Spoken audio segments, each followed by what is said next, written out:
Oh, sorry, Hugh. Sorry, Hugh.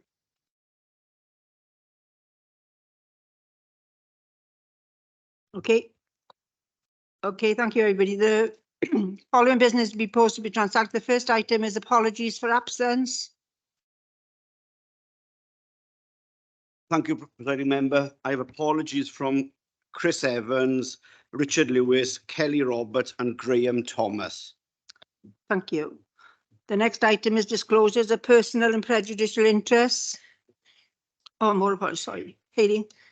Yeah, I want to give an apology for Councillor Cyril Anderson. And can I give apologies to Councillor Joe Hale, please? Joe Hale. Councillor Phibbs. Thank you. Anna Lawson and Fiona Gordon here. Okay.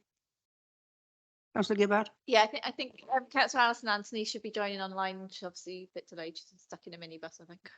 Okay, thank you. Anybody else? No? Okay, the next item is disclosures of personal and prejudicial interests.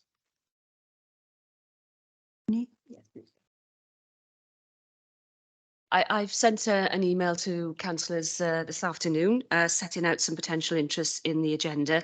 The one agenda item I think is of particular relevance is agenda item number 10, Councillors ICT rather, allowances policy, May 2022 and beyond.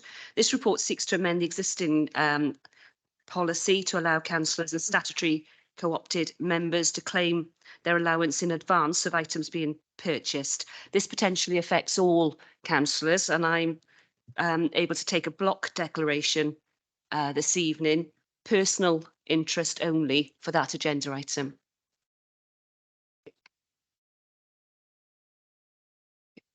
Okay. And are there any other declarations of interest, please? And can I remind you just to fill out the forms as well, please? Okay, thank you. The next item is the minutes, and that's to approve and sign the minutes of the previous meetings as a correct record. And they're on pages 1 through to 6. I'll go through for accuracy. And that's pages 1, 2, 3, 4, 5, and 6. Okay, all in agreement? Okay. The next item is the written responses to council's questions asked at the last ordinary meeting of council, and they are on pages 7 through to 12. And the next is the announcements of the presiding member. Unfortunately, the first one I've got to announce is the death of Margaret Smith, the former councillor, former Lord Mayor and Honorary Alderman.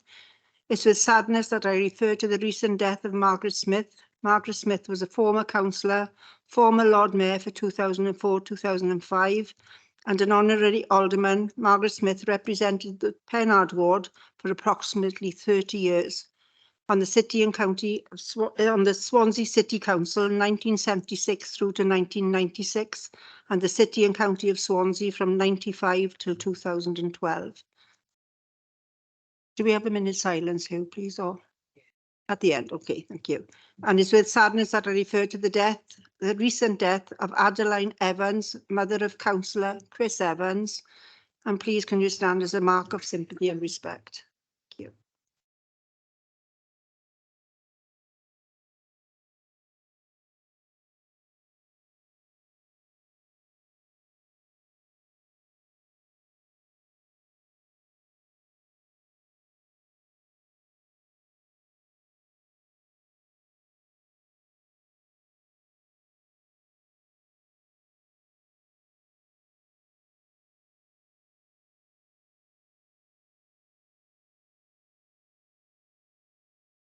Thank you.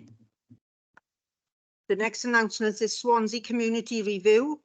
The Local Democracy and Boundary Commission for Wales is conducting a review of the Swansea's community boundaries. The initial consultation period opened on the 25th of September 2023 and closes on the 19th of November 23, and further information relating to the review is available online. Consultation responses should be sent to the Consultations at Boundaries Wales or Local Democracy and Boundary Commission for Wales, Hastings House, Fitzellen Place, Cardiff, CF 24 OBL. Polling District and Polling Place Review 2023. The returning officer is conducting a polling district and polling place review for 23. The consultation period opened on the 8th of November 23 and closes on the 20th of December 2023. Further information relating to the review is also available online, and consultation responses should be sent to the elections@swanseas.gov.uk or online via online forms. The next is the amendments, the corrections to the council summons. There aren't any. Okay, that's the end of my announcements. Thank you. The next item is the announcements of the leader of the council. Over to you, Councillor Stewart. Thank you, Presiding Member.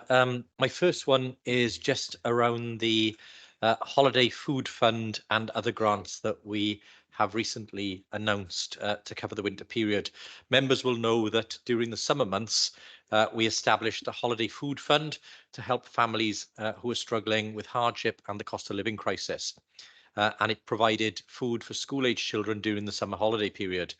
The council allocated and officers from the Tackling Poverty team and Partnerships and Commissioning team all came together once we launched the fund in August 2023 to target over 130 existing internal services partners and community organisations.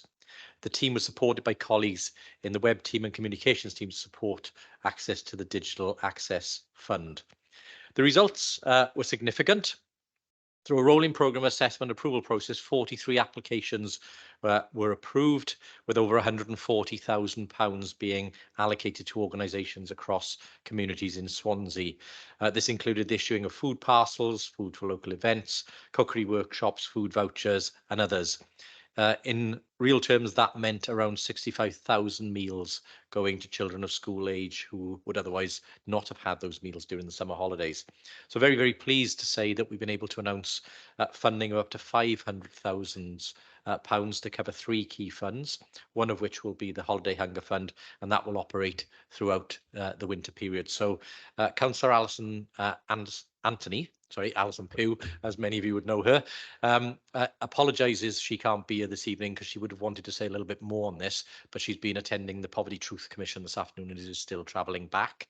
But again, Councillor Anthony will be circulating further details of how members can encourage their community organisations and others to access those funds this winter so that no family goes hungry in Swansea. My second announcement, Chair, is around the Remembrance Day events that are forthcoming and current conflicts. As members will know, Swansea is proud of its city of sanctuary status, being Wales's first human rights city. As we prepare to mark Remembrance Weekend, it is a timely opportunity to turn our thoughts to those caught up in conflicts around the world. We have all been deeply saddened and horrified by the events in Israel and Gaza.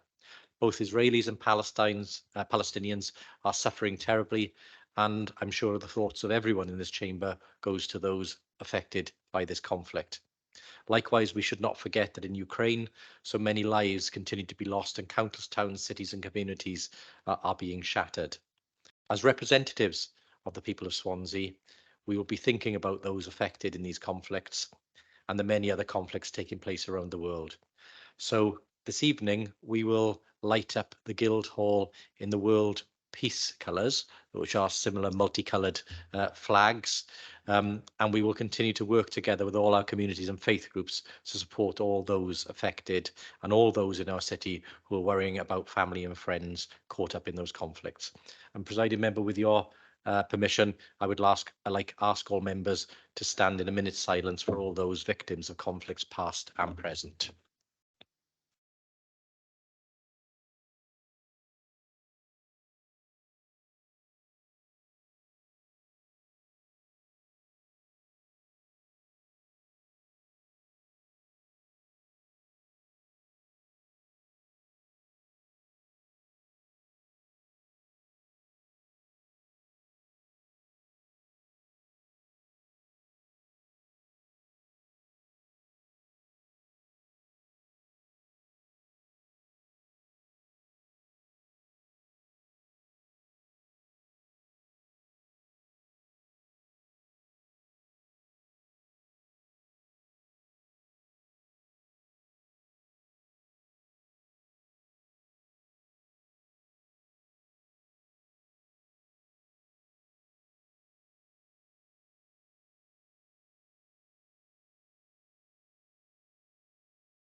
And presiding member, apologies. I meant to say as well, as part of the thanks from all of us to those working to provide holiday food and support over the period. We have with us today from the Tackling Poverty team, Anthony Richards, Yvonne Bennett and Sian Denty, and from the Commissioning and Partnership team, Mark Gosney, Stephen Cable and Spencer Martin and Lisa Evans. And Chair, presiding member, again with your approval, if we could give them a round of applause for the work that they've done and thank them.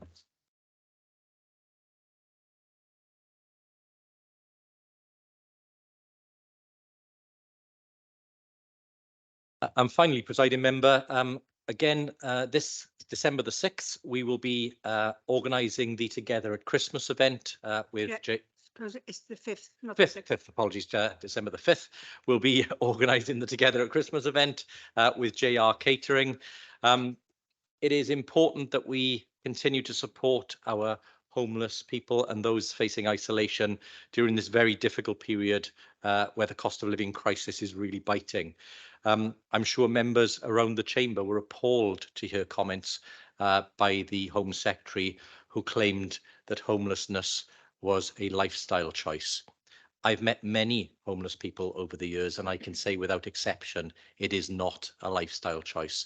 And I am very proud of the work that this authority continues to do to support homeless people. Councillor Lewis leads the housing team, making sure that we deliver on our Always a Bed pledge, where people who are homeless can be found a safe place to sleep whilst we find them temporary and then permanent accommodation. There are a range of other officers and cabinet members who are dealing with poverty in our communities and supporting families. I just think the rhetoric and the language used by the Home Secretary should be rightly condemned. And I would ask directly this evening whether Conservative members present would want to take the opportunity to distance themselves from such remarks. I know they have turned up to support the Together at Christmas event previously, and I'm sure they would want to take the opportunity to do so this year. So I will pause in my announcements, Chair, and give Conservative members an opportunity to distance themselves from those terrible remarks. Sorry, Chair, my microphone's not working. So if you're asking me if I agree with that comment, I certainly don't. That's all I'd like to say on that. Thank you.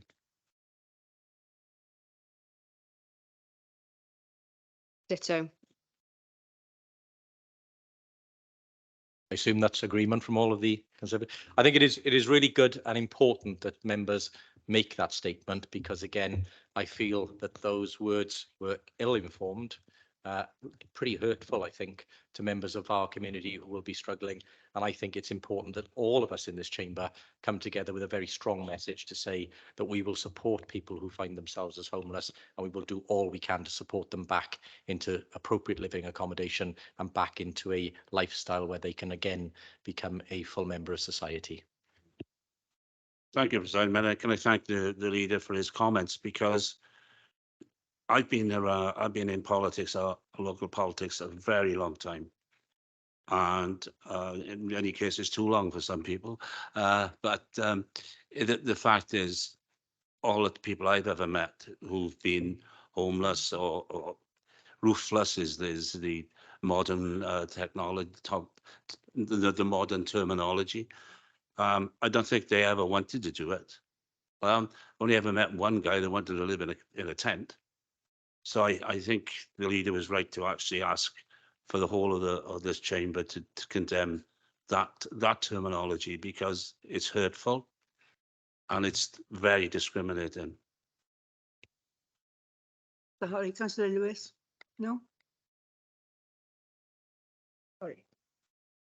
Actually, I wasn't going to speak about this because I didn't know you were going to ask the question, but you know, it's not everyone gets tarred with the same brush. So thank you for the opportunity. But just to put on record that many years ago, as a family, we actually, with the St Vincent de Paul Society, some of the councillors probably came along, and I think actually Councillor David Hopkins' mum came along to support us there, where, you know, on the Kingsway for about a year, we dedicated many thousands of hours to raise money for the soup van in Swansea, with many of the Church of Our Lady of Lourdes in Town Hill, where we purchased, and in a year we raised 17,000 for the soup van in Swansea, dressing many of the homeless, you know, to help them get back into jobs. So you know, that's not the views I know as a team we share, but I know what we do in our spare time matters. Thank you. Yes, Leader. thank you, President Member. I think it's useful and helpful to have those comments.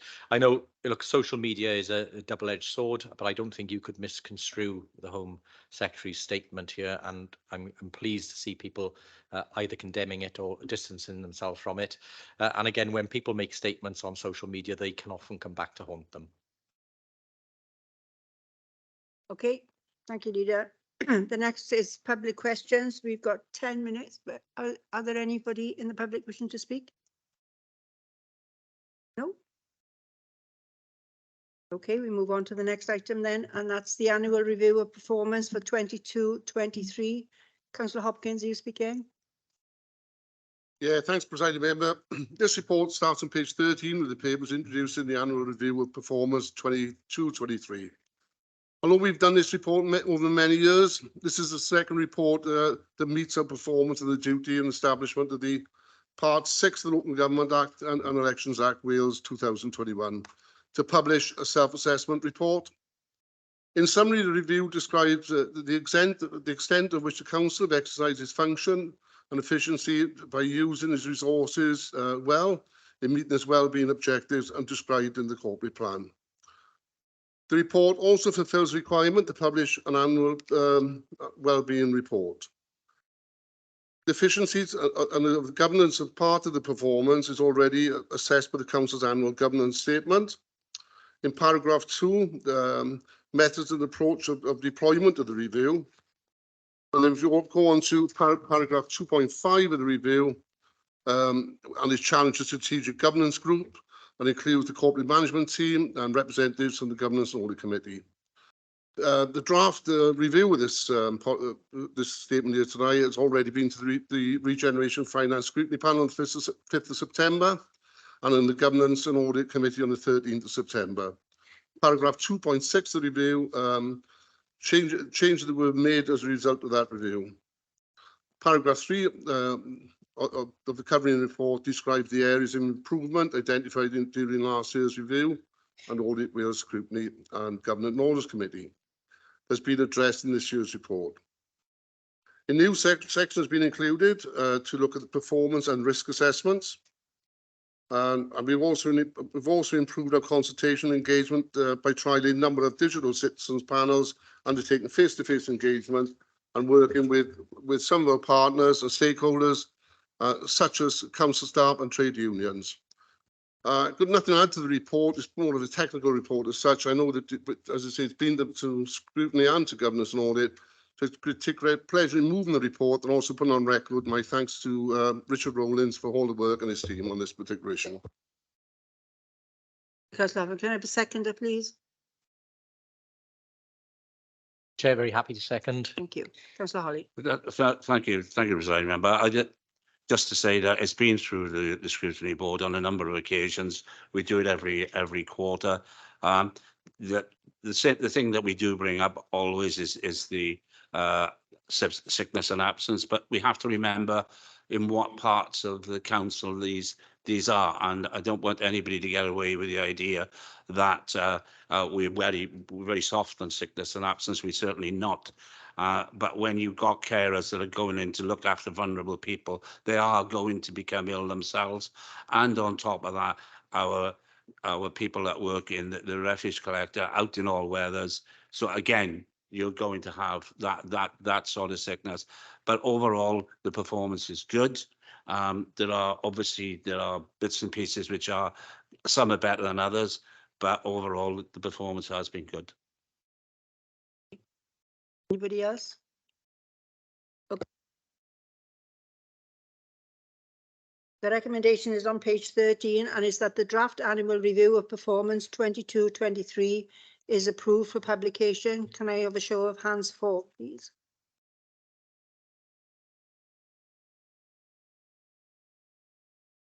Any against? Any abstentions? Okay, that's moved. Thank you very much. The next item is the proposal to pass a new resolution not to issue casino licenses and proposed amendments to the council's council's gambling policy. Can I call on Councillor Hopkins again, please?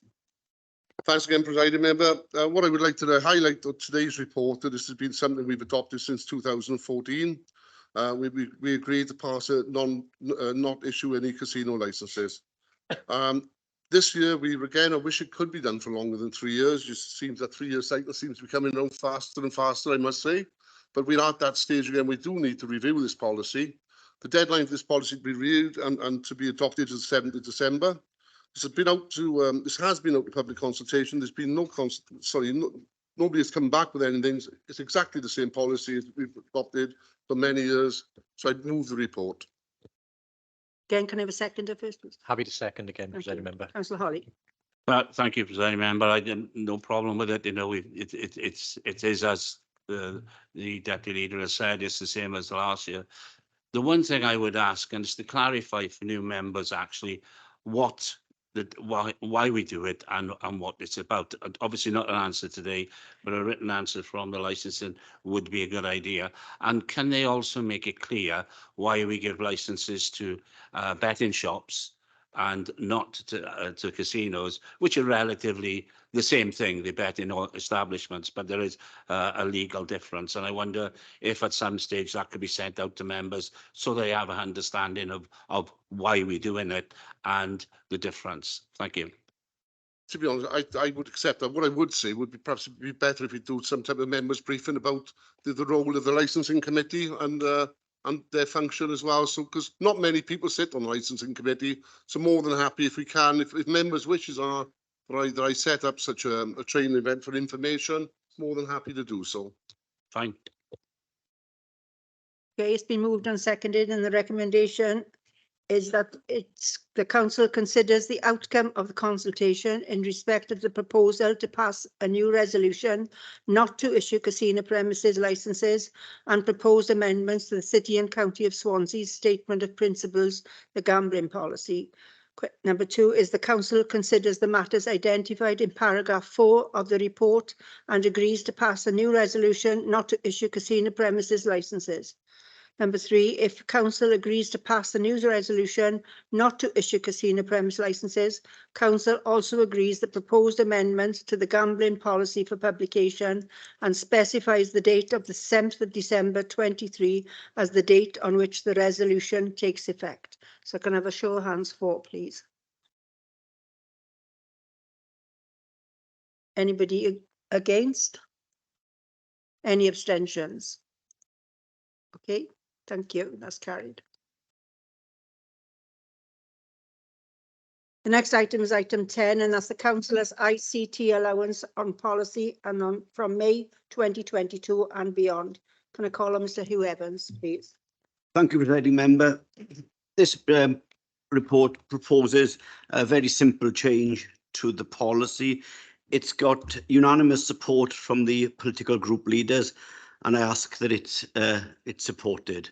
Nothing further to add to it. Any questions from anybody? Okay, can I have somebody to move the report then, please? Yep, Chair, I'll move the report, please, Would you Mr. second? Evans. Okay, again with the recommendation. Happy to second, Chair. Oh, thank you. The recommendations, there's 2 recommendations, that the amendments to paragraph 6.2, 6.6, 9.3 and appendix 1 of the council's IC allowance policy, May 22 and beyond, together with any consequential changes, shall be approved.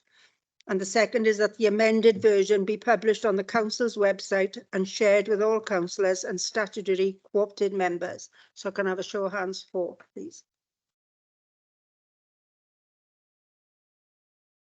Anybody against? Any abstentions? Okay, that's carried.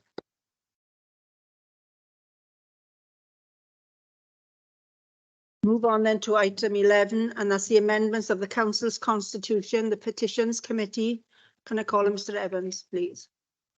Thank you, Presiding Member. If you recall, I brought the report to you back on the 7th of September, having conducted a review of the petition scheme.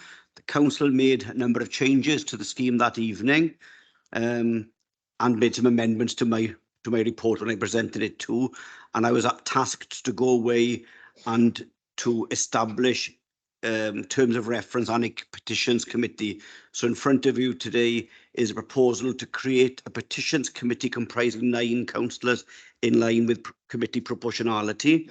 Obviously, I'll need the names of those councillors to be passed to me. And also in paragraph 3.1 are the terms of reference. And there's also a further amendment to the petition scheme, which is outlined in paragraph 4.3, which sets out how exactly the petitions committee will operate. I should make one point, just in case someone's missed it. At council on the 7th of July, the amendment that I was asked to make outside of my initial report was to add a note in the petition scheme, which was put in immediately that day, which says where we need 1,000 signatures to refer a petition for debate to the petitions committee. It gave the chair of the petitions committee absolute discretion to waive that signature threshold target should a smaller number of people be affected by the petition request. And that was obviously added 2 months ago, and that's been in since that date. Thank you. Nothing further to add. Somebody to move the report, please. All happy to move. Okay, seconded. Second. Okay, and before I go to the vote, I got Councillor Rice. Thank you, Chair. Just raising a point in relation to 10.5 on page 105. We had quite a fulsome debate about the petitions committee and petitions back in July, and I'm pretty certain that one of the areas that we looked at in some detail was where the petitions committee could refer petitions to afterwards. So if you look at the decisions that the petitions committee can make, there's 2 here, which is agree the issues raised deserves further action and agree to refer the petition to the relevant cabinet member, cabinet or officer. And the second one is to agree the issues raised do not merit further action. I thought in the section 1 that council was also included, because we did say that they could have the power to do that. Yeah, I don't recall that being actually agreed, but I see no problem with it. You know, the petitions committee should be able to refer it to the relevant body. I don't see that as a difficult. And perhaps I could add relevant body rather than naming council, because it's wider than just council. Yeah, if you're happy with that, I'll take that on board. Yeah, fine. So with the amendment, relevant body in addition to those listed in 10.51. Questions? Okay, the recommendation is on 102 and it's 4 parts actually. The first one is petitions committee to be created comprising of 9 councillors in line with committee proportionality. The second is councillors to be allocated to serve on council bodies in line with the nominations received from the political groups. The third, the petitions committee terms of reference be approved as outlined in paragraphs 3.1. And the fourth is the petition scheme be amended as outlined in paragraph 4.3. So can I have a show of hands in support, please? Anybody against? Any abstentions? Okay, that's carried. Thank you. Item 12 then is the amendments to the council's constitution planning matters. Can I call on Debbie, please? Okay, thank you, Deb. Yeah, thank you, Presiding Member. Yes, this is a for information report. The report records those changes made by the monitoring officer under delegated powers, those changes to the constitution that arise really as a result of changes to legislation and other minor matters. You'll see from the report they all relate to planning matters and in the main relates to changes in terminology arising from legislation changes. So that's for your information and no vote is required. Okay, thank you. Okay, we've all been asked to note about Councillor Hopkins, you speak. Move. It doesn't need a vote or anything, so. Okay.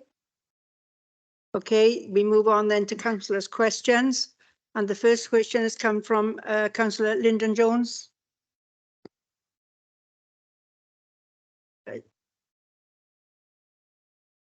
Sorry, well, presiding member.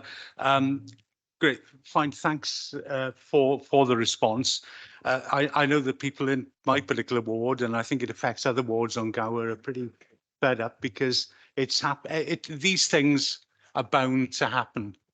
These things are bound to happen. That something happens and the refuse isn't and recycling isn't collected.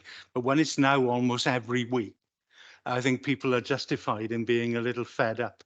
And, you mentioned in the answer, you're exploring options. I'd like to know what those options are so I can sort of pass that on. But since I actually wrote this question and passed it in, over the last 3 weeks, it's almost been either the whole ward or part of the ward every week again, really. And if we can, I'm really happy to help in any way we can, but really we need to get that back on track. Councillor Stewart, are you responding or? Can I come in, presiding member? Oh, who's online, sorry. Yeah, Councillor Anderson, cabinet member.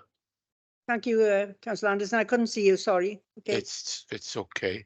Can I firstly apologise for any of these inconveniences, but as you all may know, the problem is the age of these vehicles, and to put it bluntly, they are well past their sell-by date. Now for the good news.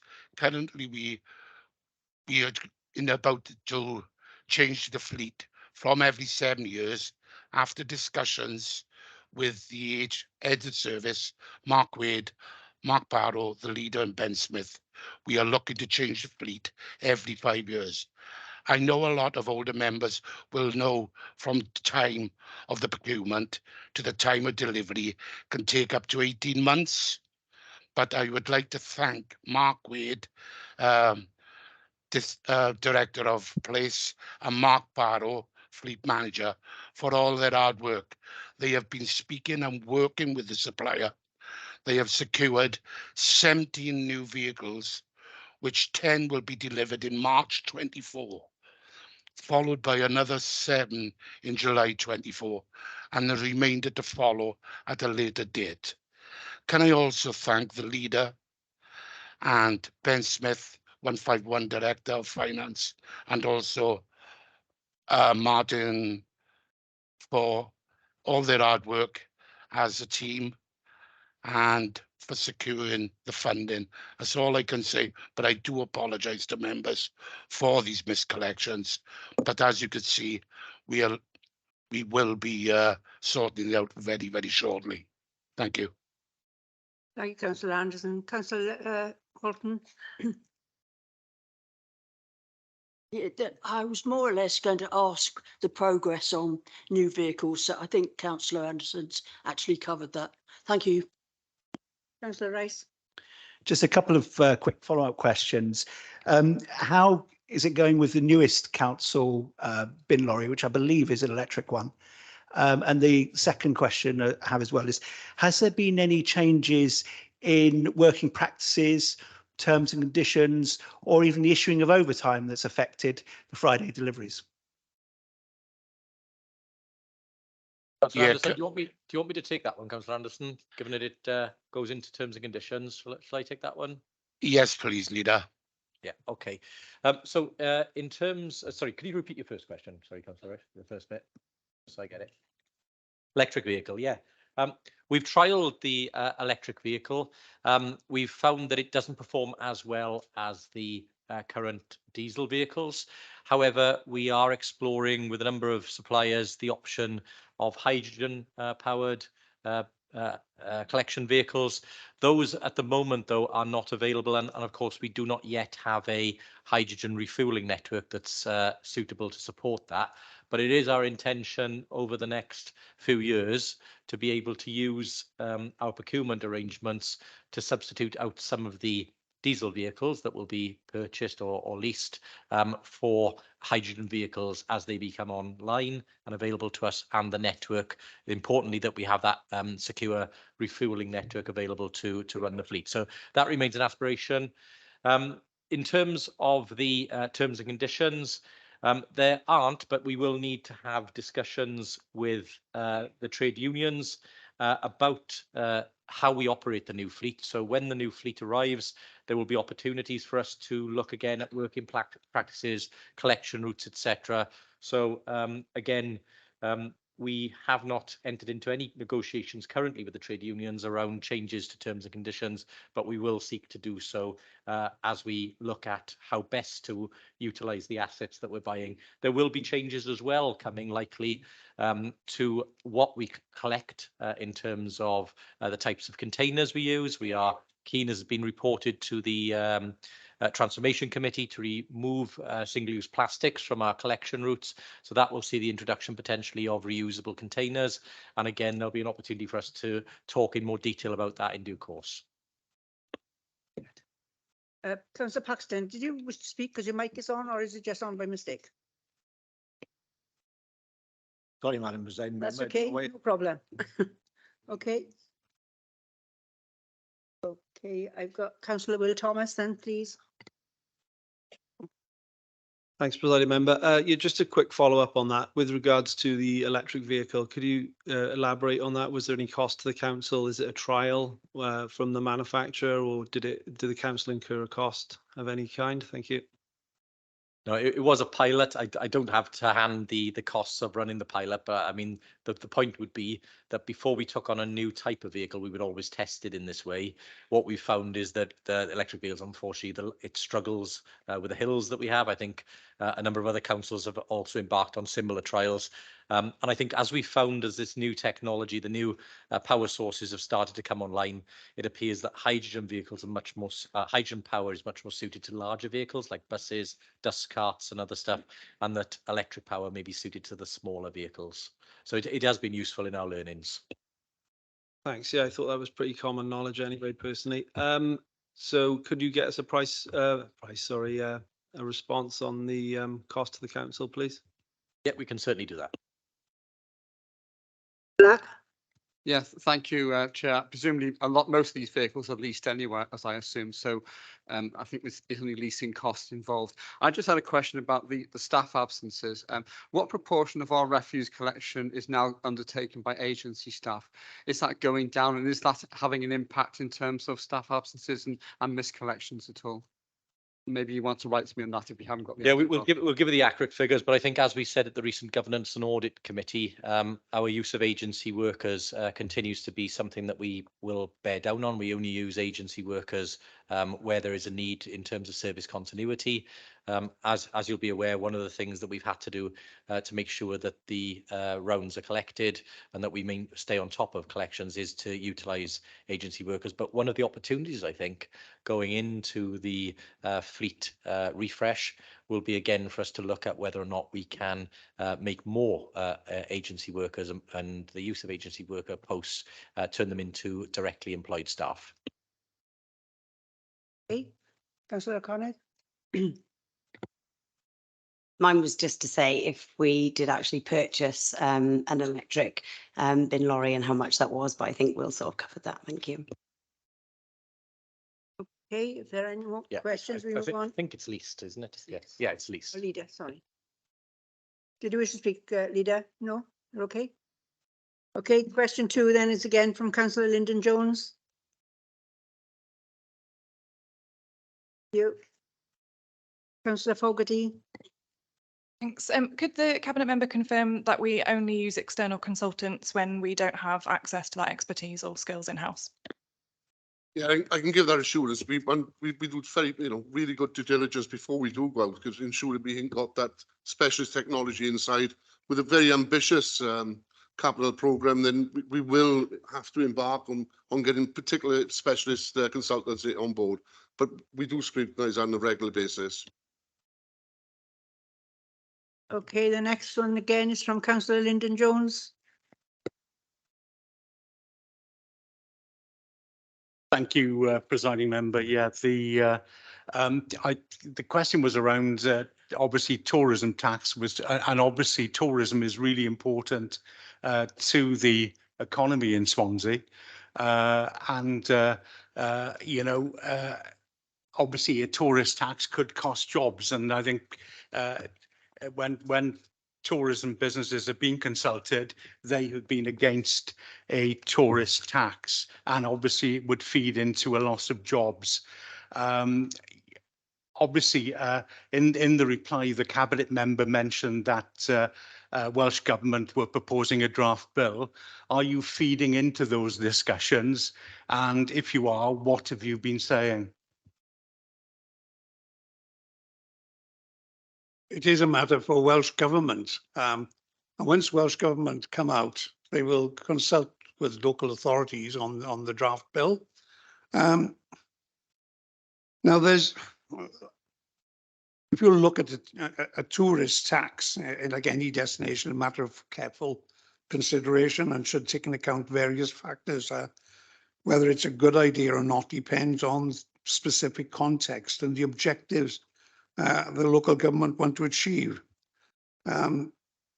For it, I suppose you could say revenue generation. Tourist tax can generate additional income that can be reinvested in local community infrastructure and services. I think most people would agree with that. Sustainable tourism, it can fund projects promoting sustainable tourism practices and environmental conservation. And I think most people would agree with that as well. Improved infrastructure. The revenue can be used to enhance and maintain local infrastructure, benefiting both residents and tourists. I think most of us, again, would agree with that. Fairness. Well, it distributes the cost of tourism more evenly, with visitors contributing to the services and resources they use. And I think that could be pretty fair as well. Now, I suppose it's very difficult when we get in tourism here and people complain and say, well, we could do with better toilets. The bins will need emptying more often. The cycle paths need to be cut back. These are all things that budgets rely on doing. Now, we all know that local government, 12, 13, 14 years of austerity budgets from the Conservative government have found us, struggling. Now, perhaps, and I'm glad that you think tourism is good for us. And for tourism, they need to get here. Now, the Prime Minister has just cut HS2. Now, HS2, not 1 inch of that railway line actually touched Wales, but he was looked upon by, and I know because some geniuses of prime ministers over the last couple of years, well, perhaps not, have decided to cut it. So now the consequential of that to Wales is approximately £6 billion. Now, with that £6 billion, we could invest in all the infrastructure that I talked about earlier to make sure that we are a much better destination. We could improve Wales enormously. And perhaps, Councillor Jones, whether the tax is a good idea or not, and I could give you some reasons why we shouldn't have it as probably the most taxed country in Europe. And people will compare us perhaps with Europe.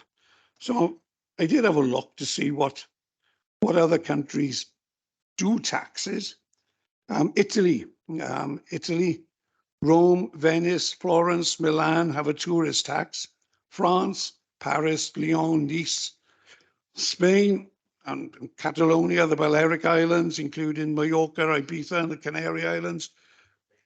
Croatia, Greece, Greek islands like Santorini, Mykonos, Hungary, Budapest, Portugal, Lisbon, Porto have introduced tourist tax. Austria, Vienna, Salzburg, to name a few. Belgium, like Brussels and Bruges, Netherlands, Amsterdam, and some other Dutch cities have introduced tourist tax. And most of us have been to some of these places. And when we book a hotel, and when we book an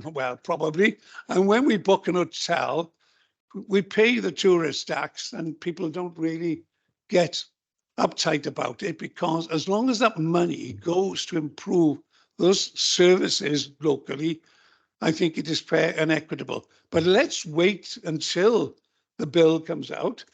Then, being a democratic, I know that you don't believe in democracy. The just believe in lies, lies, lies and more lies. Like the blanket ban on 20 miles an hour. Presiding member, I object to that, and I want an apology.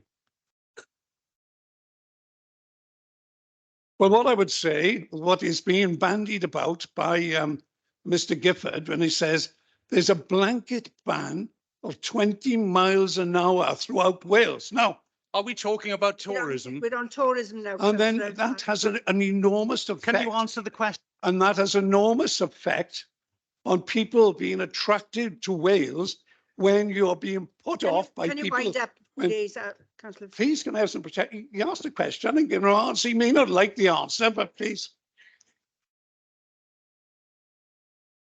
Excuse me, you were not the chair.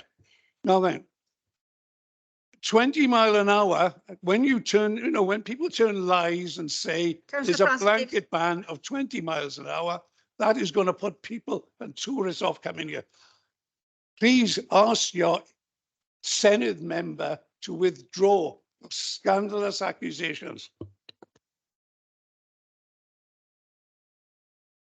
Yeah, thank you, President. I thought my arm was going to fall off then.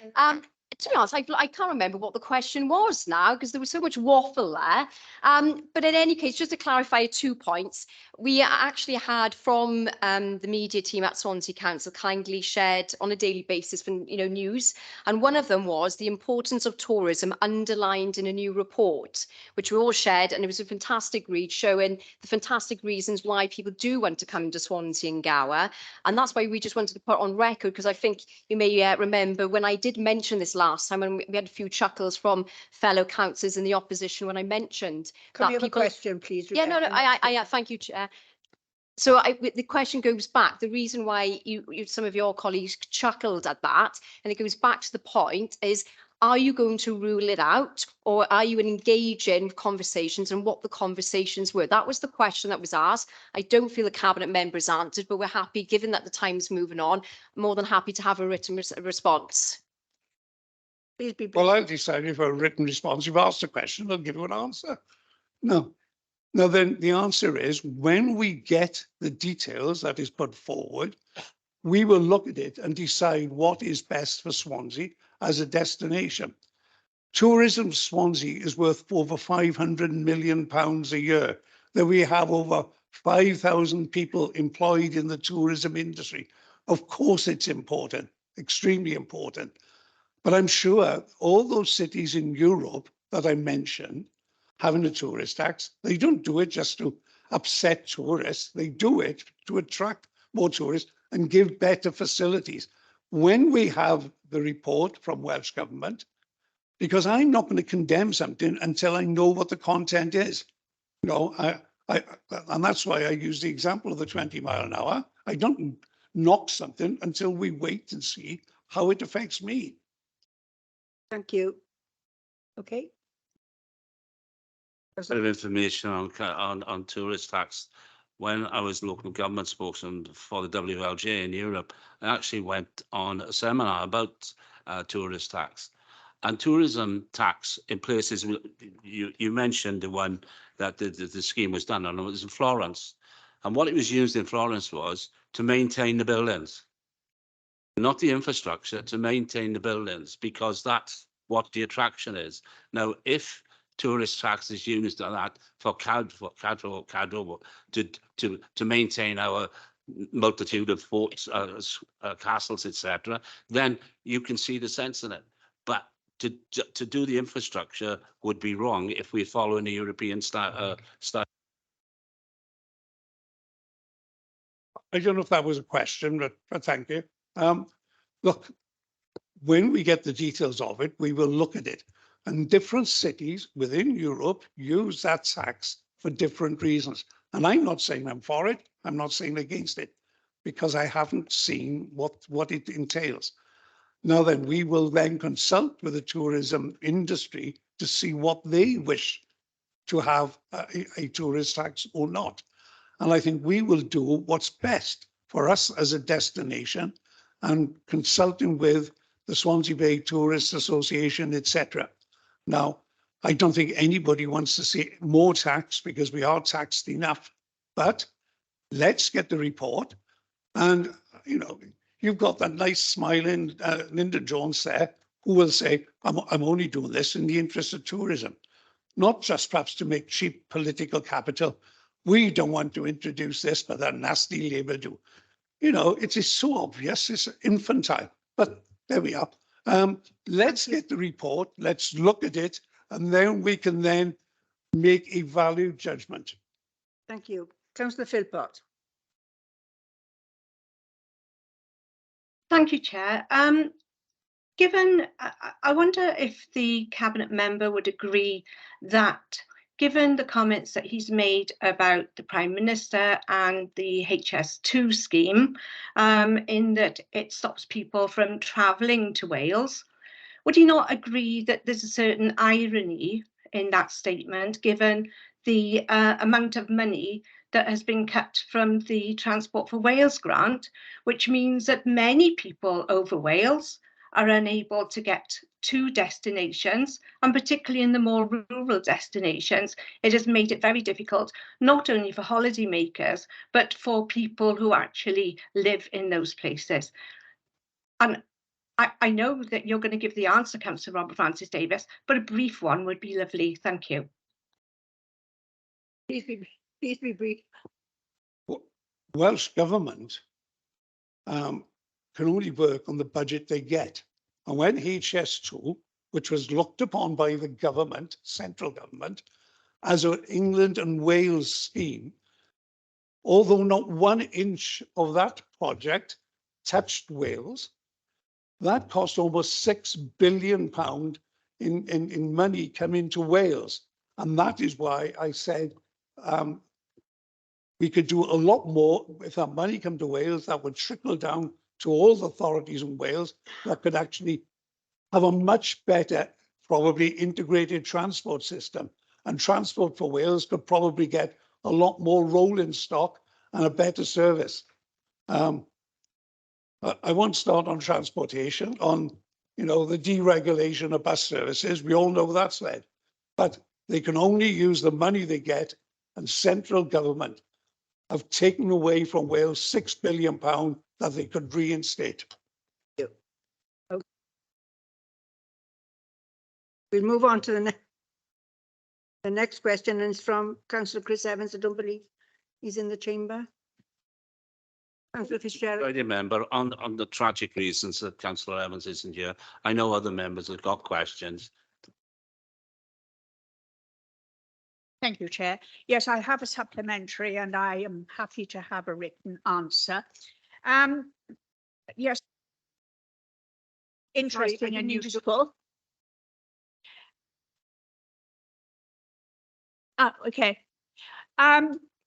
It's widely known that the ICN IRP safety certificate only considers public exposure, and it thus fails to satisfy a fundamental requirement of the planning system, which is also, as and you mentioned this in the written response, to reconcile the needs of other factors, including the environment, conservation, and to ensure sustainable management of natural resources. And this is explicitly stated in Planning Policy Wales Edition 11.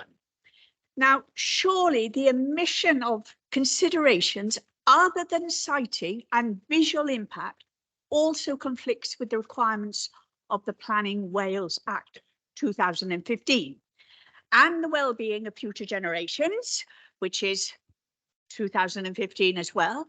So why isn't the council asking Welsh Government to address the inconsistencies between its own legislation and its planning policies and guidance? There does seem to be contradictions here and a need for further investigations and reconciliations.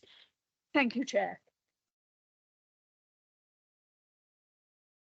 Can I give some assurance we're doing exactly the same with any other authority in Wales, but then conversations are happening with our officers, talking about habitat and talking about all the concerns on evidence base. I will have to give a written response, as I say, but on the technical issues, but then conversations are going on, I can assure you.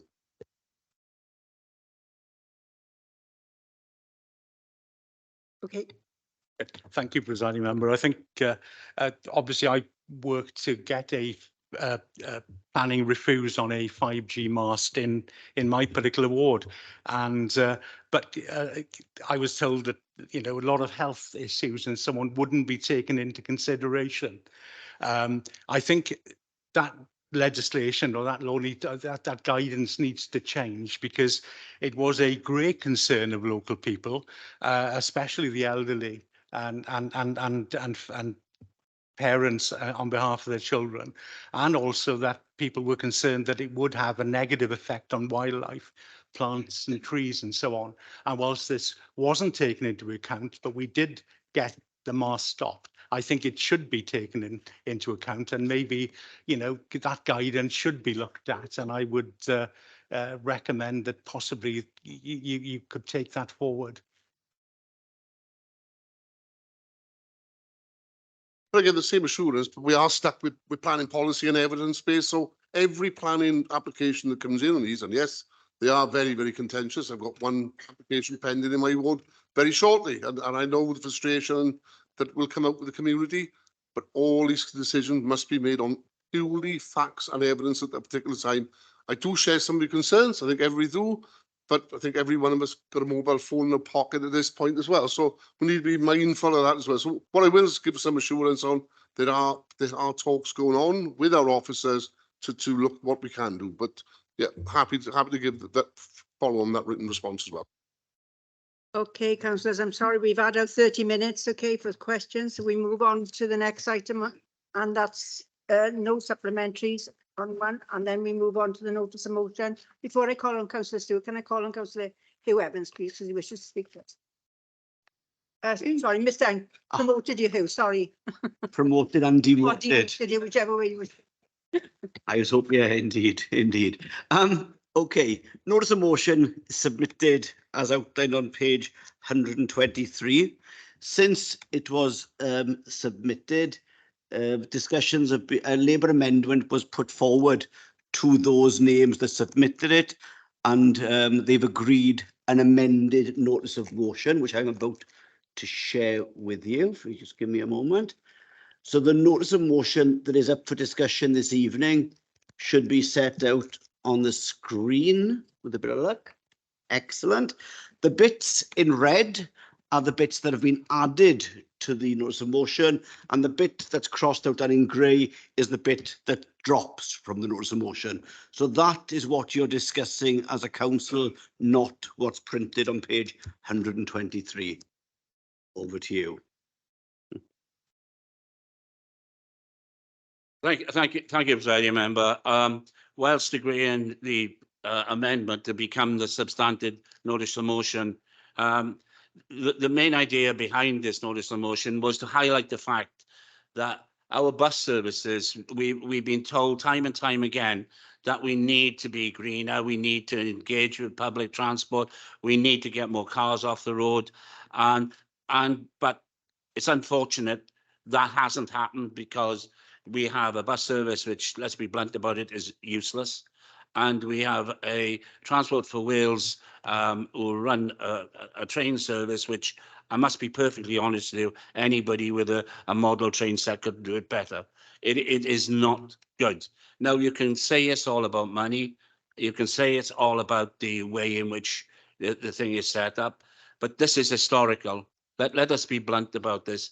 I can remember the arguments and the fight that we had to bring electrification to Swansea, and it stopped at Cardiff. And a load of donors guaranteeing that it was coming to Swansea. The reason it didn't come, as was said, was because of the cost evaluation that was done between Cardiff and Swansea. And I know the person that done it, Professor Cole, and whilst I disagree with him, I understand the logic behind it. The point is, we all need to have a good public service transport, be it on rail or on bus. We said in this, when I put this notice of motion together, it was purely about the bus service. Unfortunately, I didn't know at the time the bus service was going to be decimated. And you can blame lots of people. You can blame Welsh Government, you can blame the bus companies, you can blame. The reality is, we've got to come to the conclusion that there is only two public transport systems that I know of in the world that make money. And one of them is London and the other one is Tokyo. And the reason being, millions and millions of people travel every day. Everywhere else is subsidized. The biggest subsidy is in Amtrak in America, where they have to subsidize. Now, let's be fair, all the countries in the world, you would expect the Americans not to subsidize their transport, yet they've got to do it because of strategic and military reasons. The thing is, we've got to start realizing if we want a good quality public service, it needs to be subsidized and it needs to be run for the public and not for profit. And until we get there, I'm afraid these notice of motions will keep on coming forward and pressure needs to be put on, not just local government, not just Cardiff, but Westminster as well. We have got to realise that we need good public transport. Goes to studio, seconding it or? I'm happy to do so, Chair. Look, the motion, I think, when we saw it, was something that we were happy to support, but we felt it needed a bit more context, which is why the amendment was here. Obviously, for the reasons Councillor Holly has said, I fully agree with the statement around the fact that if we are serious about properly providing bus services, rail services, and I use the word services because what we've got at the moment are rail businesses and bus businesses. The deregulation that took place under the Conservative government in the 1980s, led by Margaret Thatcher, has left us in this position now.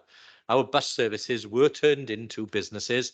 They have been profit-making enterprises, and we're now left in a position where this council, the same as many across Wales, has no power to affect the cuts that are going on. And I'll say it very, very clearly, because I know members across the chamber have been bombarded with messages saying, why isn't the council doing this on the bus service, doing that on the bus service? It's because we've been locked out of it. We do not have the power to do that, to influence even the bus services and the bus operators, sorry, because they decide the cuts that they are making. Now, in terms of the Welsh Government, Councillor Francis Davies made the point earlier. They are reliant on UK Government for their funding. What has happened in recent days is the additional COVID funding has dropped out. Quite rightly, we're out of the pandemic now. That fund has ceased, and therefore the operators are making decisions then in terms of the viability of the services that they run, based on the fact that they have to make significant profits in order to run services. We, as a council in Swansea, as you know, continue to fund free bus journeys at times of the year, and we also continue to subsidise some of the routes in order to keep them running to some of our communities. But we do not have the resources locally to do that everywhere. It's simply we do not have the money. And I think the point that Councillor Francis Davies again introduced, which is referenced in the motion here, is a really, really important one, because the Conservative government in London has chosen to disenfranchise Wales of money and the Welsh people of money that is rightly due to them. And you can bandy about millions and billions, and it doesn't really mean a lot until you explain exactly what 6.2 million, that's one of the evaluations of the money that we would have received as a consequential, what it means. So let me turn it into an example of what it could fund. Not only would it have funded the additional spend that Welsh Government have made in terms of the Transport for Wales in the South East region and complete the South East Wales Metro, it would also entirely fund the electrification of the main line to Swansea. It would entirely fund the transport infrastructure for the Metro in South West Wales. It will entirely fund the Metro aspirations of North Wales. It will allow for the backlog of Welsh roads to be completely dealt with.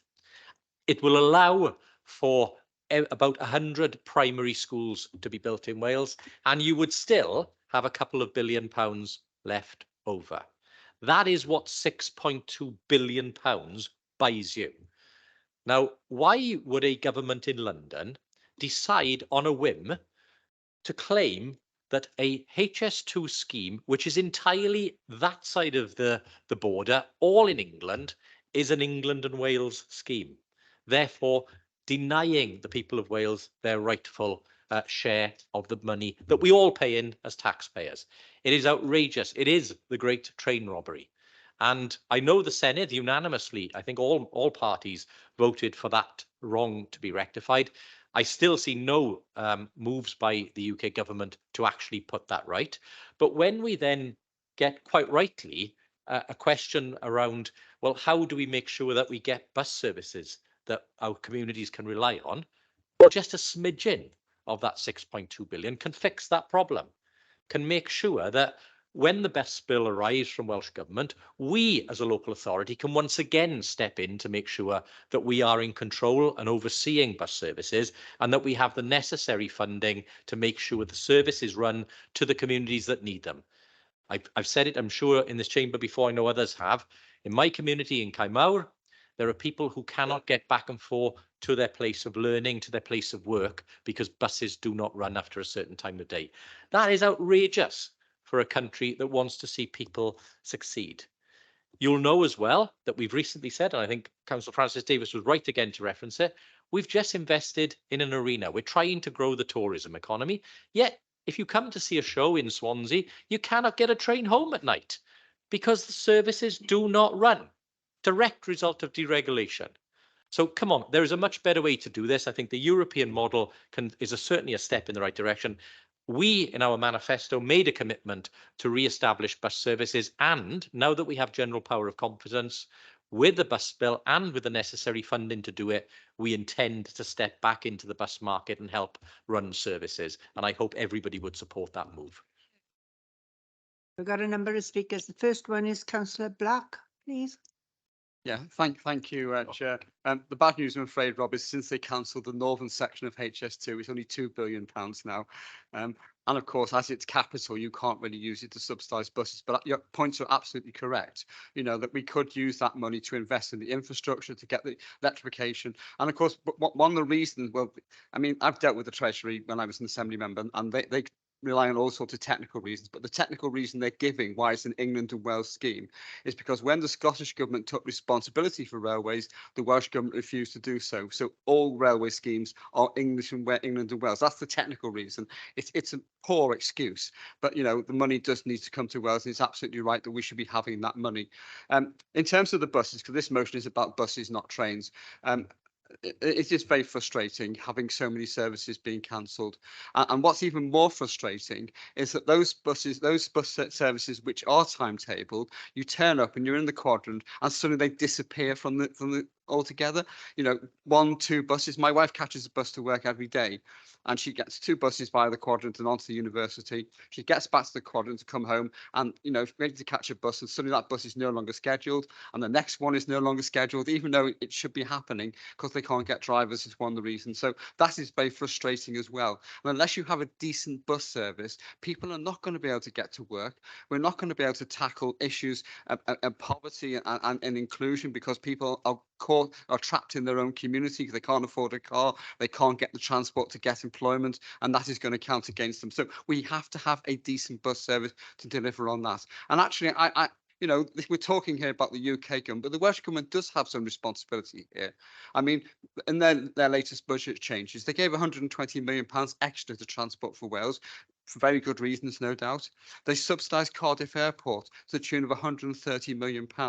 But the buses, the money they gave to buses was reduced. I understand there's all issues around COVID and stuff, but, you know, if only a small amount of that money was given to buses, then we wouldn't be in the situation we are now. So we have to accept the fact that it's not just the UK government, it's the Welsh government as well. And also the fact that the bus company which is running the services at the moment is not doing a very good job of it. So the sooner we have a council-run bus service like they have in Cardiff and elsewhere, the better, in my view, because then maybe we'll be able to start addressing those problems. Thank you, Chair. I've got you down. Councillor Fitzgerald.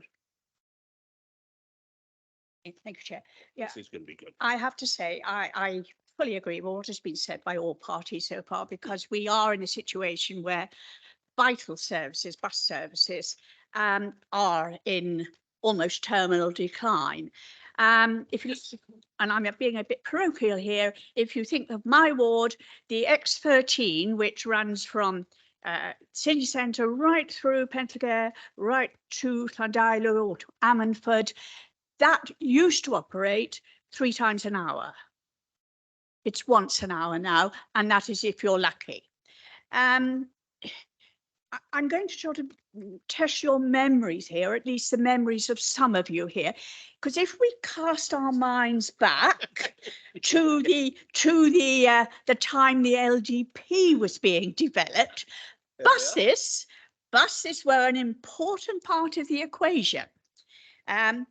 All these residents, you know, new residents that were going to come and occupy all the new houses and new homes to be built in Pentlegare and all these other big strategic areas in northwest Swansea, they wouldn't be adding to the congestion on the roads because, of course, they were all going to hop onto buses to get to work, etc. That was the theory. But we are now in a situation where buses are fast becoming an at-risk species. We hear a lot about at-risk species, and let's put that term to our buses. And of course, the experience in my ward is that when you are lucky enough to get a bus, it's usually late because of the 20-mile-an-hour fiasco. So that's another nail in the coffin. Now, I have to say at this point, we are much luckier than many of you in Pentlegare. We have a magnificent alternative mode of transport on offer, and that, of course, is our bikes. So, you know, these days when people from Pentlegare go shopping in Gorsinon, or they visit the doctor, or they meet with friends, I mean, what could be better than hopping onto our two wheels and bravely defying the elements, you know, go down Gorsinon Road on this wonderful cycle track.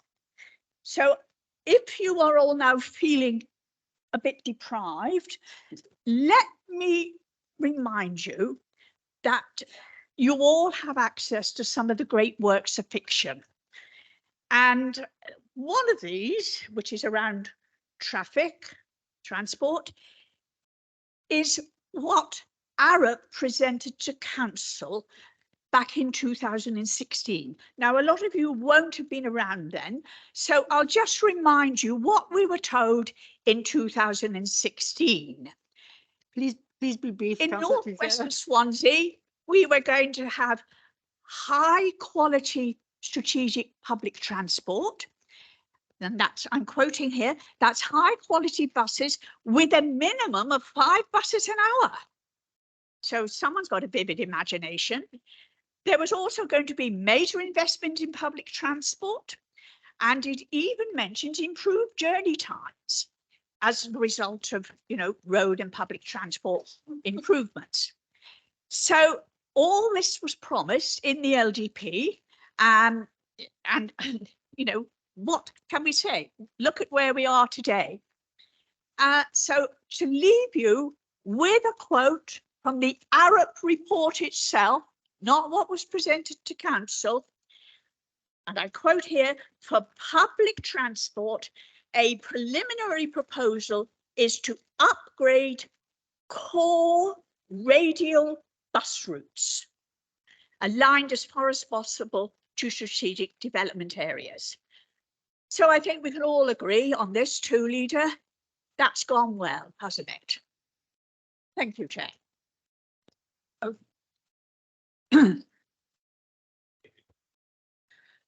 I have got a number of speakers. Can I ask you all just to be brief, or we'll be here till midnight, okay? The next speaker is Councillor Andrew Stevens.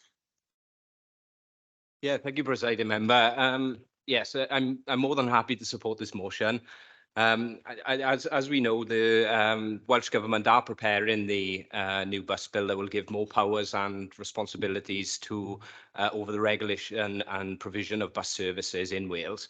So this bill will be a welcome step towards improving the quality, affordability, accessibility of public transport, especially in rural areas where buses are often the only option for many people. While the shift from the bus emergency scheme to the bus transition fund has seen reduced funding for private operators, this fund was actually put in place to safeguard the bus industry during the COVID pandemic. Propping up a private industry could never have been sustained indefinitely. And actually in England, they lost almost 10% of their bus services last year, while in Wales we only lost 2.4%, which was due to Welsh Government's intervention. Going forward, I don't think we can rely on the private sector to deliver the bus services that we need and deserve. We've seen recently how, as has been said here tonight as well, Presiding Member, we've seen how private bus operators have implemented a round of cuts that have reduced the frequency, reliability and coverage of bus routes in Swansea. These cuts have actually hit the most disadvantaged in our society the hardest and have made it harder for people to access essential services such as work, education, healthcare and social activities. We cannot forget, and again, has been said by my colleague, Councillor Francis Davis, we certainly cannot forget the historical roots of this problem. We cannot forget how the Conservatives, under the leadership of Margaret Thatcher, dismantled and destroyed our public bus services in the 1980s. We cannot forget how they introduced a radical and reckless policy of privatisation and deregulation that left our bus sector in the hands of a few unaccountable corporations. We cannot forget how they betrayed the public interest and the common good, and how they ignored the voices and needs of the people of Swansea. The evidence is clear. Bus privatisation has been a disaster for Britain and Wales. It's breached basic rights to access essential services, to participate in society and enjoy a decent quality of life. It's failed to deliver the lower fares, new services and more passengers that were promised.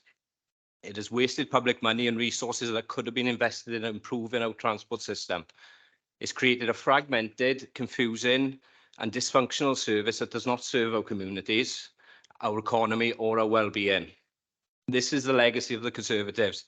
This is the result of their ideology of privatisation, deregulation and austerity. This is the price we've paid for their neglect and incompetence, and this is why we need to change course and take back control of our bus services. We need to reverse the damage that they have done and restore the public service they have destroyed. We need to reclaim our buses as a public good and rebuild our bus sector as a democratic, accountable and sustainable system that works for everyone.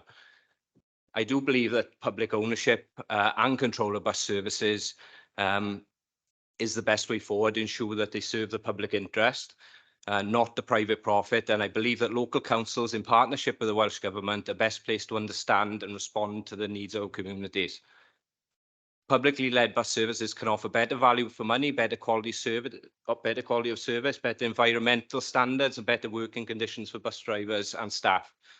Excellent work is being done on the South West Wales Metro, a project that will change the way we travel in the region for the better. It'll make public transport in our area more affordable, accessible and reliable. It'll also help us protect the environment and improve our health and well-being by reducing the pollution and congestion caused by our transport network. However, this project cannot be realised without the adequate funding from UK Government. They need to provide the consequential funding to Wales from the HS2 project. It's unfair and unacceptable that Wales is left out. HS2 costs billions of pounds, as has been said here tonight, to the taxpayer, and has no benefit for Wales, and certainly no benefit for Swansea. With this funding, I'm confident Welsh Government will work closely with local councils in Wales on the way forward. I certainly want to see a modern, integrated and sustainable transport system in Wales that connects our towns, cities and regions and that supports our economic, social and environmental goals. So we need an act now to secure the future of our bus services in Wales. We need to work together for a public transport system that works for everyone, not just for a few. And we need to stand up for our bus services because they're vital to our communities, our economy and our well-being. Thank you, Chair. Councillor McCormick. Councillor McCormick. Have I got the right name? Sorry. McKettrick, sorry. I'm giving you a new name as well now. That's all right. I'll keep it relatively brief as some of the points have been made. 3 quick points and then an example. Firstly, get on a bus. Who do you mostly see? It is mostly vulnerable people. With the nights closing in, it's not that long ago we had young people here saying how sometimes they felt unsafe going into town. Buses are a lifeline for vulnerable people getting to places safely. Secondly, many of those same groups of people are the people who we fear most suffering from isolation and loneliness. The bus service is an investment in their mental health, so I urge you to support it. Thirdly, just to make this point loud and clear, although it was just mentioned, sustainable travel. What message are we saying to people? We are saying to people, the bus is not going to be there for you. Please go and buy a car. That is exactly the wrong way round. We should be doing everything we can to get people into buses. And then finally, this motion would give us the flexibility locally to make sensible choices about our bus. The number 29 service up to Teacock to relatively isolated suburbs in Sketty, that's been cut on a Saturday. Now, I would like to thank council officers for their ingenuity in ensuring that there will still be some sort of service going up there. But I know that us as ward councillors have been campaigning for years to try and get that bus directed into the nearest shopping centre, which is Sketty. But as has already been stated, this council can't control that directly. Then all of these would be solved by this motion, so please support it and thank you. Apologies again for calling you the wrong name. Okay. Thank you. Councillor Rice. Thank you. In some respects, we've been dancing around in the theory here. We need to be speaking about some of the realities, just as Councillor McKettrick just said. Councillor May and I met with Age Cymru yesterday to talk specifically about buses and our concerns. And it is one of the greatest challenges facing older people at the moment. People are missing, there's a crisis out there. People are missing appointments with doctors, hospitals, becoming isolated in evenings, not being able to have any social networks or to be able to get to cultural events that we really want them to in the city centre. So what can we do? What can we do now? Well, obviously we can pass this motion, which would be a good start. But secondly, we do have some responsibilities, and so do the Welsh Government. The Welsh Government, if we start with them first, it's about their priorities. Picking up on what other people have said here, the priority seems to be on grandiose schemes, airports, Transport for Wales, which, as we've found out this week, spent £10 million on trying to work out if they should have more trains between Newport and Cardiff. But it came to nothing. I mean, that's a great waste of money. That £10 million could have easily been used for better means. And then we look at sort of active travel. Okay, there are pros and cons to that, but it seems to be a priority.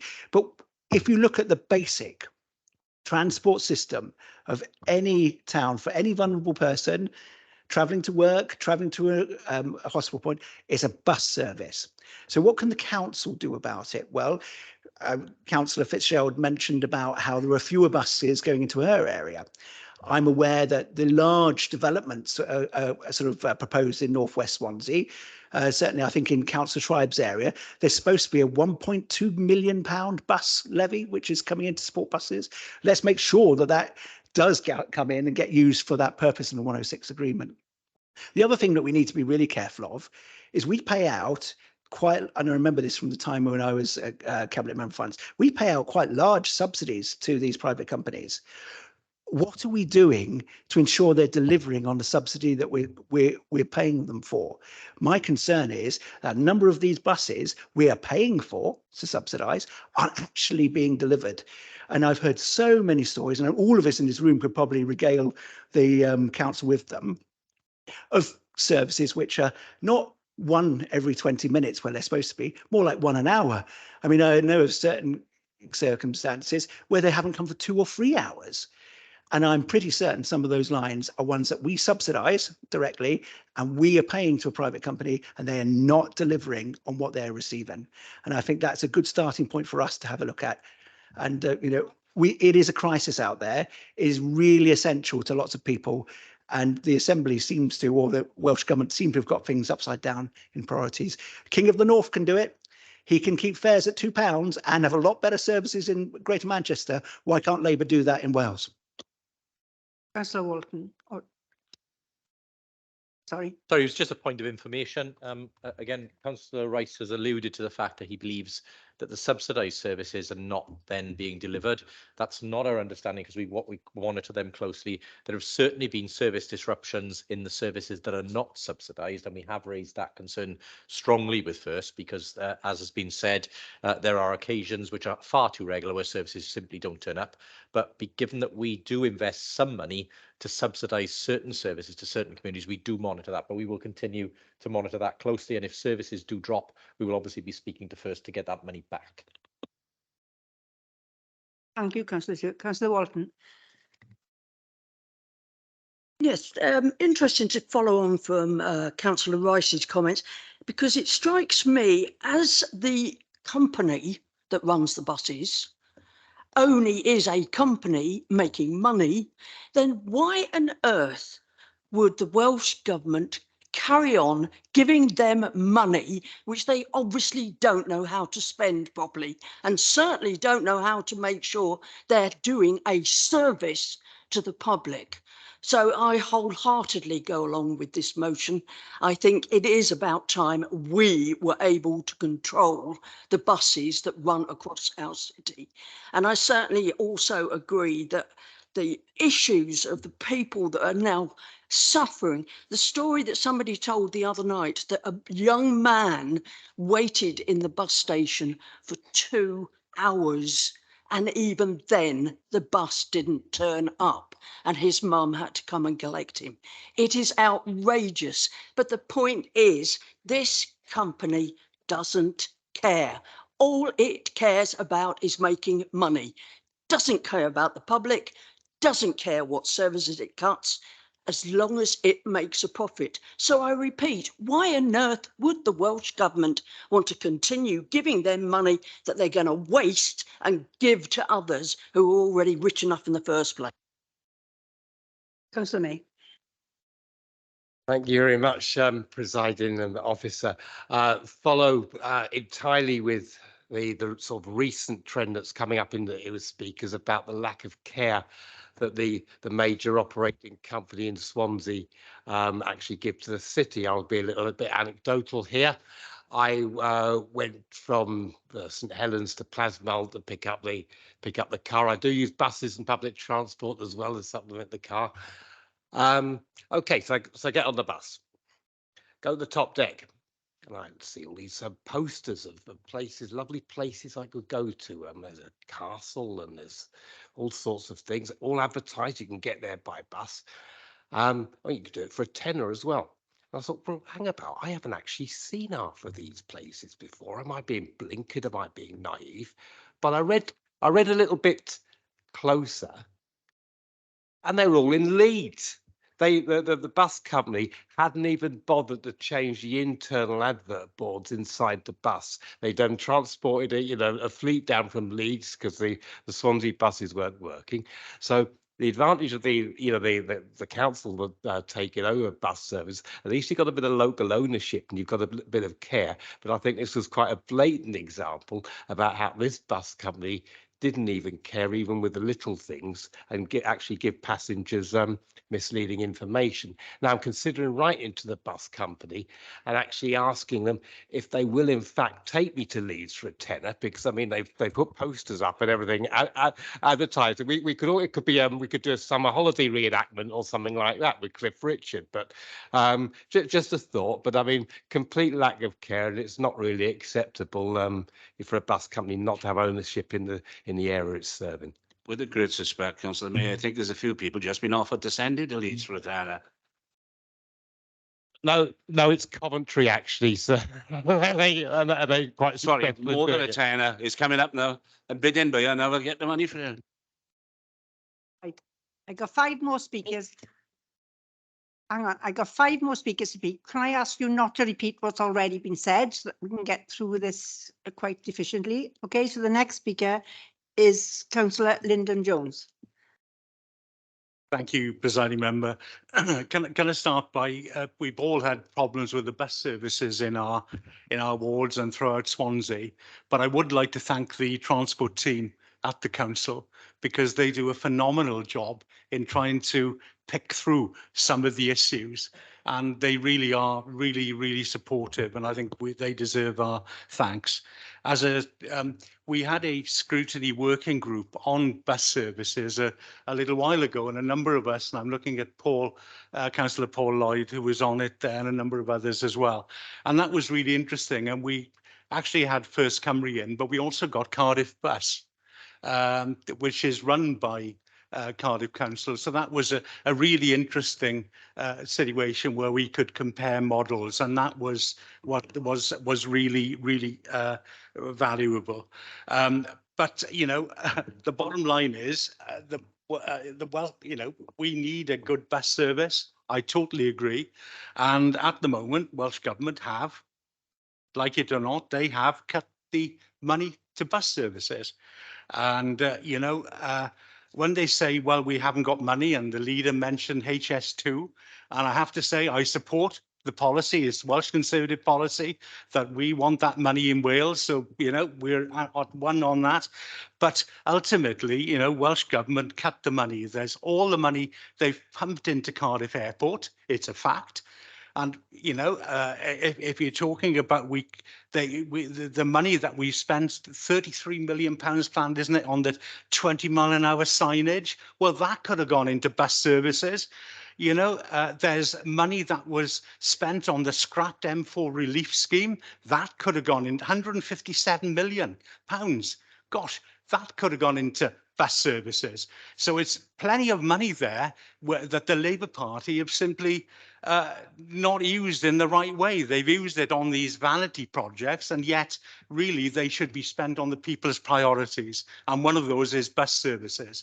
The list of I gave you then could go on. More politicians again in the Senedd, my goodness, 120 million, the list goes on. We need a better bus service, and the bottom line is the Welsh Government have cut that subsidy, and the people in Swansea and Wales deserve it. They deserve a better bus service. Councillor Phillips, sorry. Thank you, Chairman. I know that Councillor May doesn't get out of the fastnesses of the uplands very often, but I rather think that the people of Swansea would put up with adverts that didn't relate to Swansea if they had a bus to look at them on. This is a bigger question than just the provision of bus services, though. And one of the reasons the cars have increased is because the bus service is so poor. So people need to get around. They can't go on holiday because the trains don't work in the same way that they used to. We are, as an authority, seeking to reduce the number of cars coming into the city centre. We can't do that if there isn't an adequate alternative. We're seeking to deal with the effect of climate change. We can't do that unless it's an integrated public transport system. Councillor Lyndon Jones had a list of money that he said had been misspent that could have been usefully spent on public transport. What was notable, I thought, from missing from his list was the billions and billions of pounds that were spent on non-existent or ineffective COVID supplies, which are sitting in containers in fields along motorways in Britain, so that those people on these motorways sitting in their cars in a queue because the general transport system is ineffective can look at where the money that could have been spent on their roads is sitting rotting away.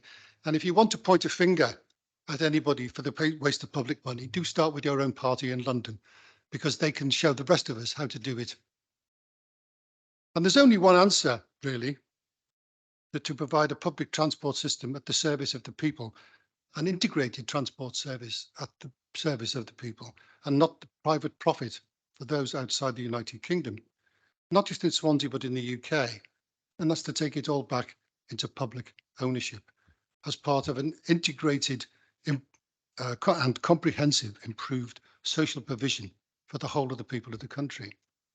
That's the only way this is going to work. These items cannot be dealt with as standalone things. They as Councillor Fitzgerald was talking about, they are parts of the same problem. We were discussed many years ago in trying to, the spokes of the wheel, that there were the main routes and that the local authority would provide the bits that joined them all together so you could get somewhere.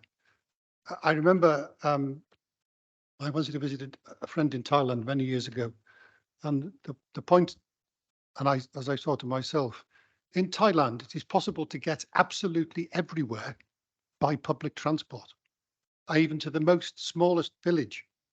It's a variety of transport and you might have to wait, but you can do it. You can't do that here. As has been said, if you go to work, there's no public transport that'll take you home from the city centre to the east side of Swansea after 6 or 7 o'clock in the evening. You can't do it. Go to Thailand, you can get anywhere. And we can't do it in one of the richest countries in the world? The only answer is to is to renationalize the whole of the transport system. Councillor RFD. Please be brief. No, I actually agree with Wendy Fitzgerald. Wendy Fitzgerald, under the local development plan, when permission was given for those houses to go into the LDP, she was indeed promised the amount of buses that would be there. And I would support her in actually demanding those amount of buses there. But historically, we got to look at the reasons why they are not there.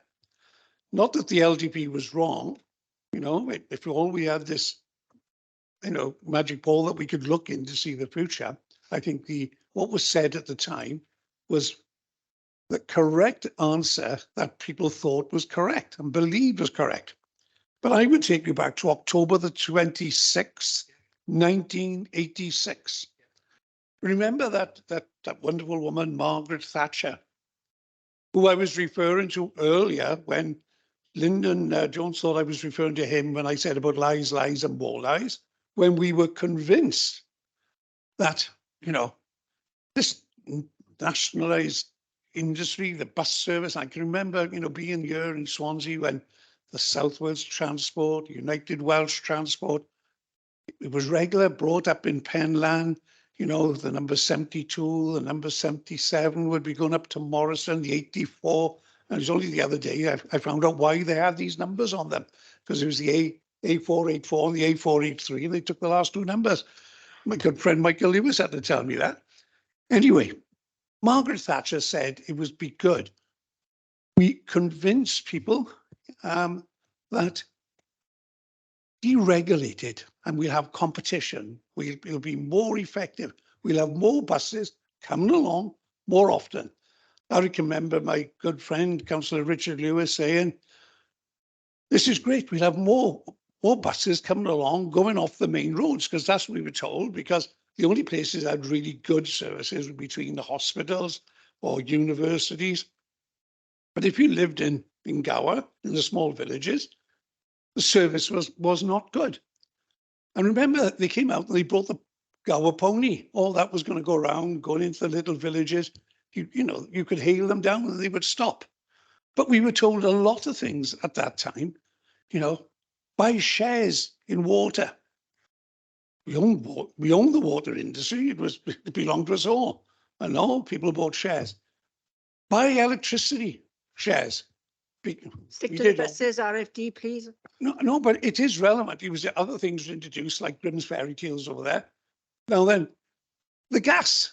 Now then, have we had cheaper?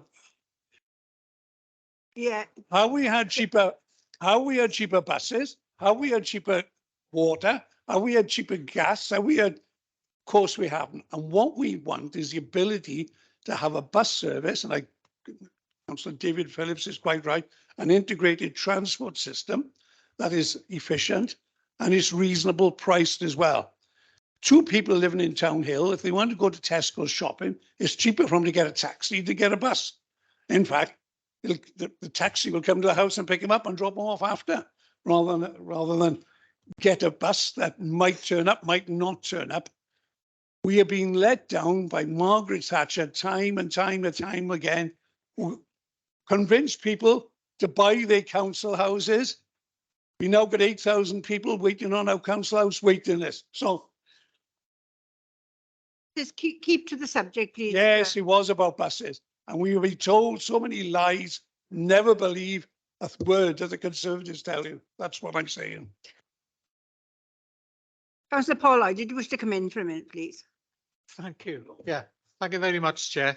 First of all, I begin with declaring interest as a pensioner of the first group. And I mentioned that because to privatise the bus industry, they robbed £150 million from our pension fund.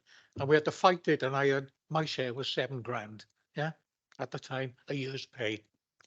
But yes, Councillor Robert Francis Davis is right. You know, October the 26 in 1986, deregulation began across the UK. It had been trialled in Newcastle and Hereford and failed. But still, let's carry on with it. And then, Nicholas Ridley, who remembers him? I do. Transport Minister for the UK said to these now privatised companies, you don't need a social conscience now, folks. Yeah, go ahead, fill your boots. And by God, they have. In our case, locally, the company that took it over bought it for 3.5 million and asset stripped it. In 9 months, they sold it for 7 million to Badgerline, which is now First Group. Yeah, so that's the history behind that. I'm a victim of it.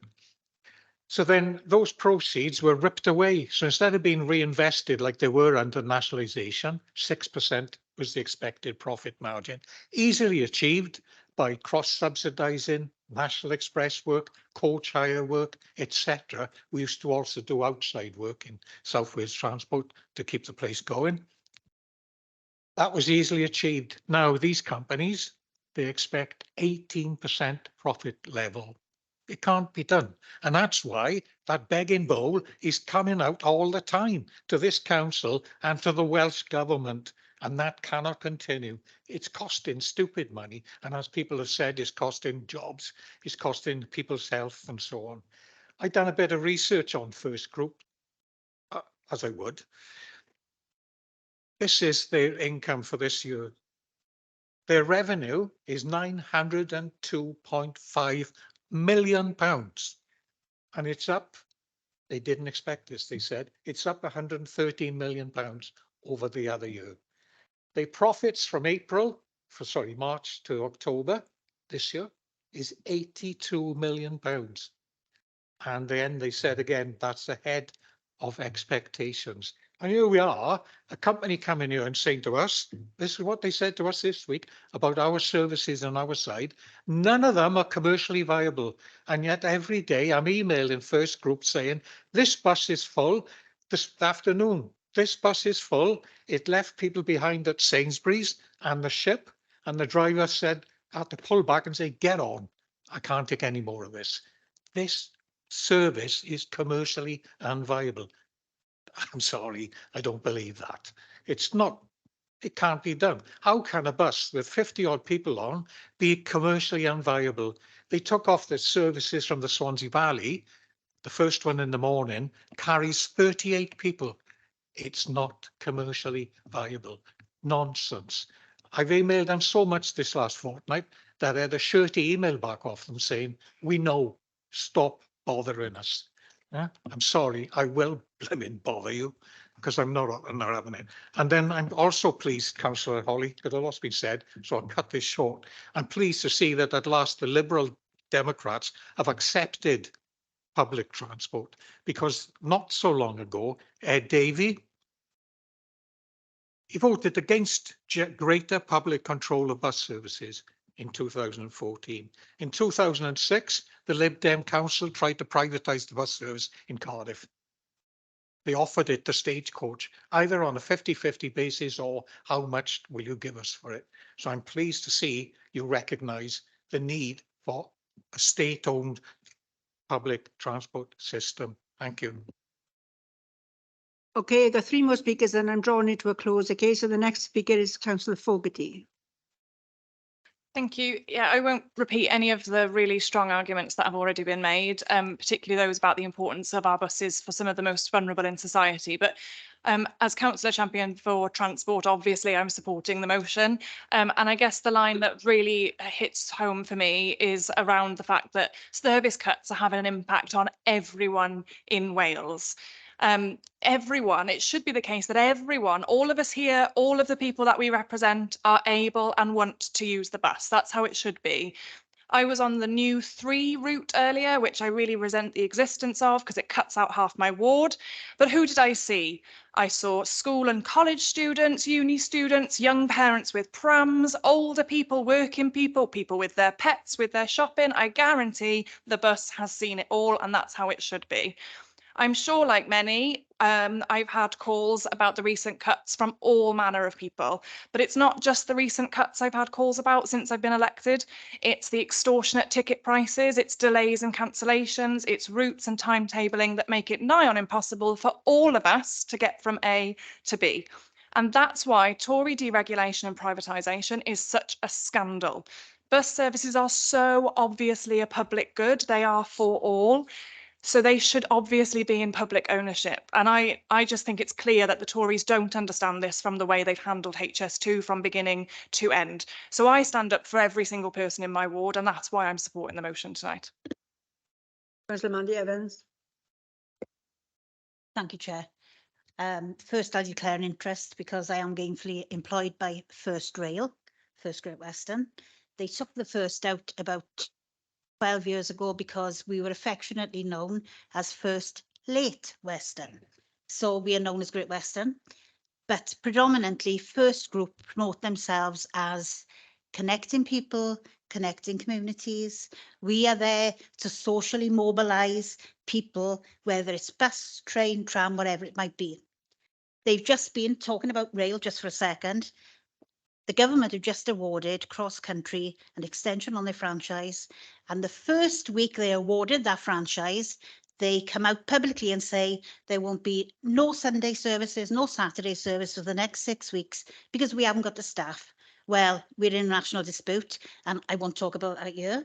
But talking about First Group, they promote themselves as the pillars of the community. We are there to definitely connect and to mobily socialise. We are the heart of our communities. That's what they promote, First Group. So First Group are all about profit. They are never, and they're not about people. I've been gainfully employed for 25 years with First Group. So it's not about people. It's always been about profit. And I agree with everything that's been said here because it's very sensitive. People need services to come and go to be able to integrate socially. So I support this motion, but I could tell you a lot of dark stories about First Group. And I totally agree with Paul. You know, what the figures that Paul have given you tonight, we hear it as employees constantly. They take the profits and they just slash the services. So I support this wholeheartedly, and it is about bus for me tonight. But First Group are, you know, they really need to be brought to book and need to start taking some responsibility for their actions. Thank you, Chair. The last one is Councillor O'Brien. Thank you, President Member. I won't go over all ground because I'm pretty sure we want to go home. But just a couple of points to note, if I may. Yeah, absolutely. I think every ward has been touched by these recent cuts, and we are, dare I say, it's probably going to support this motion, although I can't help but note that we do change it so that it reflects the UK government. Of course, we can't put any blame on Welsh government at all for their failings. And although we've enjoyed our history lesson about Margaret Thatcher, who at that time made that decision before I was born, dare I say it. But again, Labour have been in power in the UK afterwards, so they did have an opportunity to reverse a decision, but clearly that wasn't a priority. Thank you. Last one then, Chris. Yes, you've got to come back to you anyway. Right. Can we come back to the buses? And I do appreciate that Councillor Paul Lloyd, he's probably one of the most knowledgeable people on the buses that I know. Just because our leaders and other parts of parties want to do something, that doesn't mean we all want to do it. You know, I brought in the free transport for children during the holidays. Why? Because I think it's a really good idea. As I think public transport has to be public. It has to be controlled by the public and it has to be available to everyone. And I thank you all for your support. And I thank you all for the comments you've made and supporting this notice of motion. Okay, it's been proposed and seconded, so can I have a show of hands in support of the motion, please? Anybody against? Any abstentions? Okay, that's unanimous, I believe. Thank you very much. Okay, and good night all and safe journey home.